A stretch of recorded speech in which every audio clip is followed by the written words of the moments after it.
नमस्कार, स्वागत है आपका हमारे YouTube चैनल विकास जाजिम पर। आज हम विज्ञान और प्रौद्योगिकी के एक महत्वपूर्ण विषय को बहुत आसान भाषा में समझने जा रहे हैं।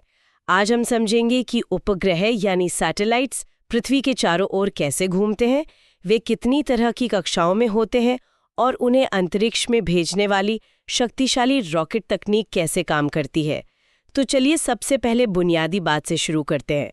ये उपग्रह कक्षा आखिर है क्या?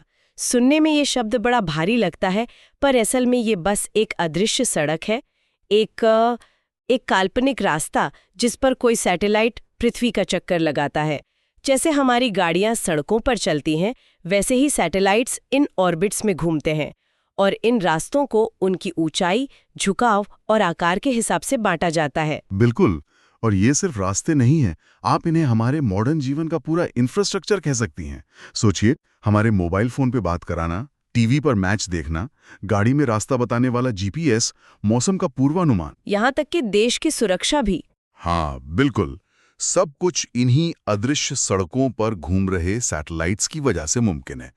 हर काम के लिए एक खास ऑर्बिट चुना जाता है। ठीक वैसे ही जैसे शहर में एयरपोर्ट जाने के लिए आप हाईवे लेती हैं और बाजार जाने के लिए छोटी गली। एकदम सही उदाहरण। अब हम अगले भाग पर आते हैं, जिसका नाम है मुख्य उपग्रह कक्षाएं। तो चलिए इन अदृश्य सड़कों के नेटवर्क को समझना शुरू करते हैं। सबसे नजदीकी वाली लेन से, यानी निम्न पृथ्वी कक्षा, जिसे लो अर्थ ऑर्बिट या लियो भी कहते हैं।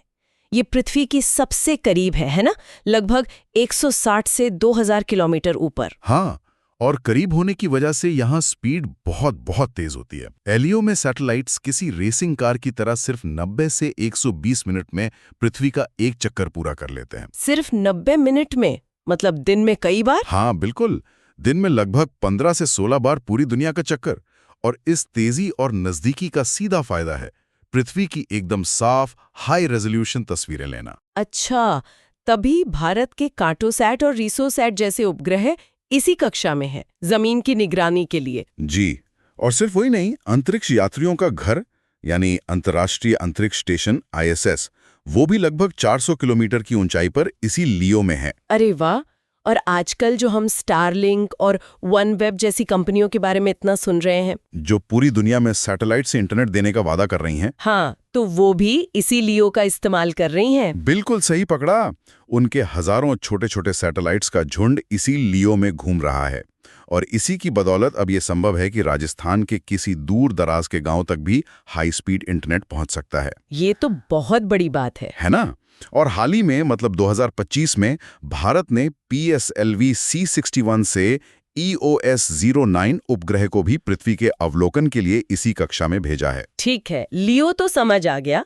अब बात करते हैं ध्रुवीय कक्षा यानी पोलर ऑर्बिट की। जैसा नाम से ही लग रहा है, इसका ध्रुवों से कोई खास रिश्ता होगा। रिश्ता ही नहीं, ये इसकी सुपर पावर है। ये सैटेलाइट उत्तर से दक्षिण यानी ध्रुवों के ऊपर से गुजरता है। अब आप सोचिए, सैटेलाइट तो ऊपर नीचे जा रहा है और पृथ्वी उसके नीचे घूम रही है। तो इसका नतीजा क्या होगा? इसका नतीजा ये होगा कि धीरे धीरे सैटेलाइट पूरी पृथ्वी की सतह को स्कैन कर लेगा। जैसे संतरे का छिलका उतारते हैं ना, एक एक पट्टी करके, बिल्कुल वैसे ही। मतलब ये तो किसी जासूस की तरह हो गया, जो पूरी दुनिया पर नजर रखे हुए है। एकदम सही। इसीलिए इसका उपयोग रक्षा, निगरानी, जलवायु अध्ययन और आपदा प्रबंधन में होता है। और कृषि में भी शायद? कृषि के लिए तो ये बेहतरीन है। जैसे राजस्थान का कृषि विभाग, वो इसी के डेटा से ये पता लगाता है कि इंदिरा गांधी नहर क्षेत्र में फसलों की क्या स्थिति है या कहीं सूखा तो नहीं पड़ रहा। और नासा और इसरो का जो संयुक्त मिशन है निसार, वो भी इसी कक्षा में है। हाँ, 2025 में इसकी काफी चर्चा हुई थी। वो इतना संवेदनशील है कि राजस्थान की जमीन में हो रहे इंच भर के बदलाव, जैसे मरुस्थलीकरण या भूजल स्तर में गिरावट, उसको भी पकड़ सकता है। कमाल है। अगली कक्षा है सूर्य समकालिक कक्षा यानी सन सिंक्रोनस ऑर्बिट, SSO। ये सुनने में किसी साइंस फिक्शन फिल्म जैसा लगता है। और इसका काम भी वैसा ही दिलचस्प है। असल में ये LEO का ही एक खास प्रकार है। इसकी ऊंचाई 600 से 800 किलोमीटर और झुकाव लगभग 98 डिग्री होता है। पर इसकी सबसे बड़ी खासियत यह है कि यह पृथ्वी के किसी भी हिस्से के ऊपर से हमेशा एक ही स्थानीय समय पर गुजरता है। एक ही लोकल टाइम पे। मतलब अगर आज एसएसओ सैटेलाइट जयपुर के ऊपर से सुबह 10 बजे गुजरा। तो वो कल भी ठीक सुबह 10 बजे ही गुजरेगा। 1 मिनट, इससे क्या फर्क पड़ता है? बहुत बड़ा। इसका मतलब है कि जब भी वो तस्वीर लेगा, सूरज की रोशनी का एंगल हमेशा एक जैसा रहेगा, परछाई भी एक जैसी बनेगी। अच्छा, तो इससे तस्वीरों की तुलना करना बहुत आसान हो जाता होगा। कोई बदलाव हुआ है तो तुरंत पता चल जाएगा। बिल्कुल। इससे पृथ्वी की इमेजिंग, जल और वन की निगरानी और मौसम के अध्ययन में बहुत मदद मिलती है। अब जरा और ऊपर चलते हैं। मध्यम पृथ्वी कक्षा या मीडियम अर्थ ऑर्बिट, MEO। हाँ, ये लियो और सबसे ऊंची कक्षा के बीच में है। इसकी ऊंचाई 2000 किलोमीटर से लेकर 35,786 किलोमीटर तक होती है। और इसका परिक्रमण काल 2 से 12 घंटे का होता है। जी। और ये कक्षा नेविगेशन सिस्टम्स के लिए, मतलब GPS जैसी चीजों के लिए सबसे पसंदीदा जगह है। जैसे अमेरिका का GPS, रूस का ग्लोनास और यूरोप का गैलीलियो। और भारत का अपना नाविट।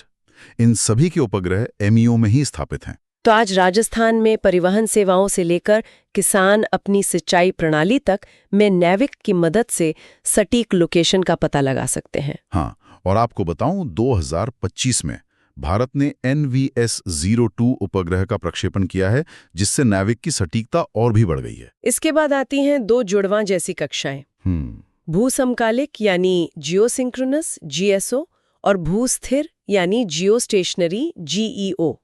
इन दोनों की ऊंचाई एक ही है, 35,786 किलोमीटर। और दोनों का परिक्रमण काल भी पृथ्वी के घूमने के समय के बराबर है, 23 घंटे 56 मिनट और 4 सेकंड। तो फिर इनमें फर्क क्या है?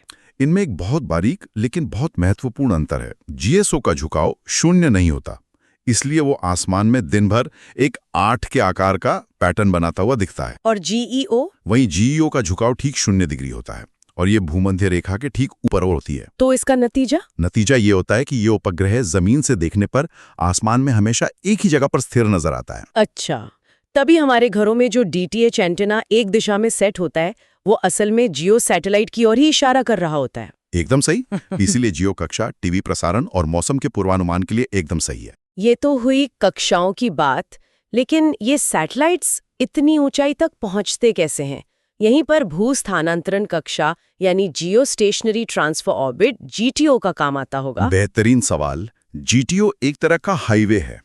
ये एक अस्थायी अंडाकार कक्षा होती है। अस्थायी? हाँ, रॉकेट का काम बस इतना है कि वो उपग्रह को पहले GTO में छोड़ दे। इस रास्ते का निचला सिरा पृथ्वी के पास होता है, लगभग 200 किलोमीटर पर। और ऊपरी सिरा 35,786 किलोमीटर की ऊंचाई पर होता है। बिल्कुल। उपग्रह GTO में पहुंचने के बाद अपने छोटे इंजनों को चालू करके धीरे धीरे अपनी कक्षा को गोलाकार बनाता है और अंत में जियो में स्थापित हो जाता है। इसी तरह होमान स्थानांतरण कक्षा भी है, होमन ट्रांसफर ऑर्बिट। जी, वो भी एक कक्षा से दूसरी कक्षा में जाने का सबसे कम ईंधन खर्च करने वाला तरीका है। उसका उपयोग ग्रहों के बीच के मिशनों में भी होता है। ये तो हुई काम की कक्षाओं की बात, लेकिन उन सैटेलाइट्स का क्या होता है जो काम करना बंद कर देते हैं? उनके लिए भी एक जगह है, उसे कहते हैं कचरा निस्तारण कक्षा या ग्रेवयार्ड ऑर्बिट। ग्रेवयार्ड ऑर्बिट मतलब कब्रिस्तान। हाँ, इसे जंक ऑर्बिट भी कहते हैं। ये जियो से लगभग 300 किलोमीटर और ऊपर होती है। तो जब कोई सैटेलाइट पुराना हो जाता है तो उसके बचे हुए ईंधन का इस्तेमाल करके उसे इस कब्रगाह कक्षा में धकेल दिया जाता है, ताकि वो नए सैटेलाइट्स के लिए रास्ता खाली कर दे और अंतरिक्ष के कचरे का हिस्सा न बने। सही कहा। और ये कचरा एक बढ़ती हुई समस्या है।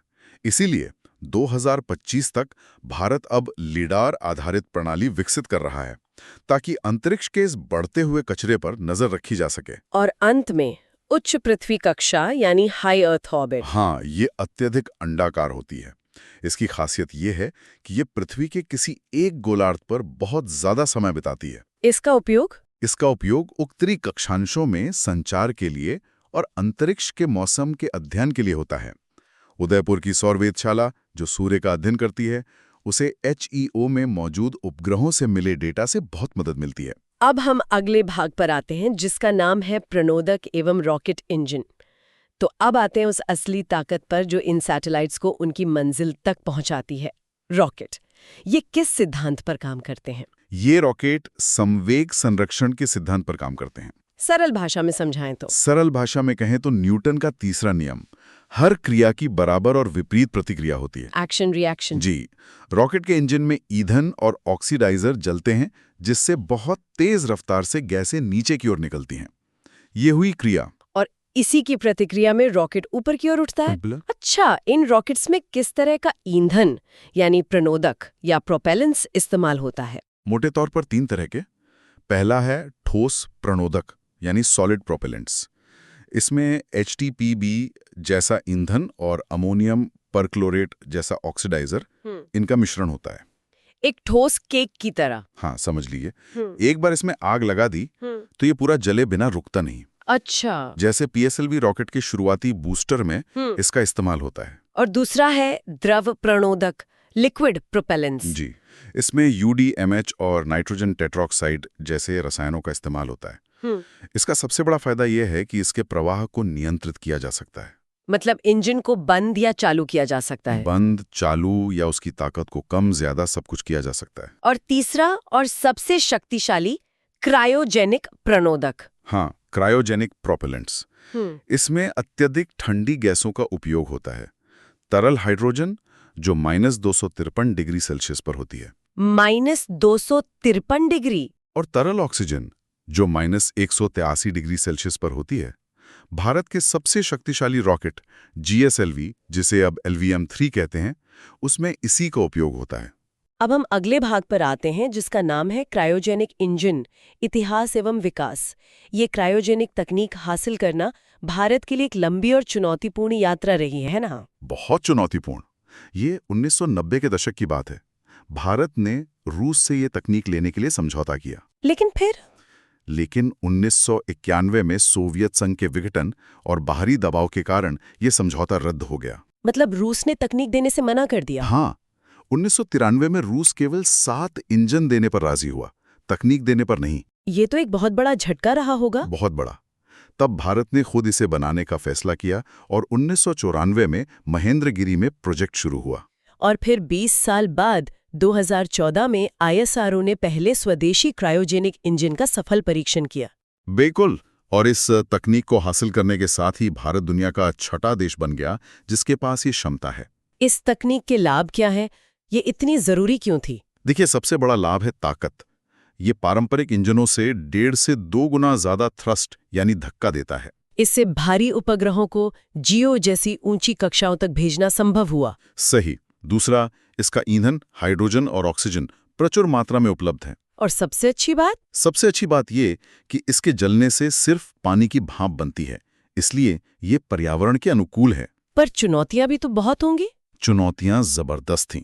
सोचिए, एक तरफ -253 डिग्री का तापमान और दूसरी तरफ इंजन के अंदर +3000 डिग्री सेल्सियस। इससे संभालना बहुत मुश्किल है। तरल ऑक्सीजन भी बहुत प्रतिक्रियाशील होती है। हाँ, और इसकी पूरी संरचना बहुत जटिल और खर्चीली होती है। अब हम अगले भाग पर आते हैं, जिसका नाम है राजस्थान से संबंधित अनुप्रयोग। चलिए, अब इन सभी तकनीकों का राजस्थान के संदर्भ में क्या महत्व है, उसे एक बार फिर से देखते हैं। जरूर। देखिए, ध्रुवीय और सूर्य समकालिक कक्षाओं में जो हमारे कार्टोसैट और RISAT जैसे उपग्रह हैं, उनसे राजस्थान में कृषि की स्थिति, फसलों का स्वास्थ्य और सूखे की निगरानी में सीधी मदद मिलती है। बिल्कुल।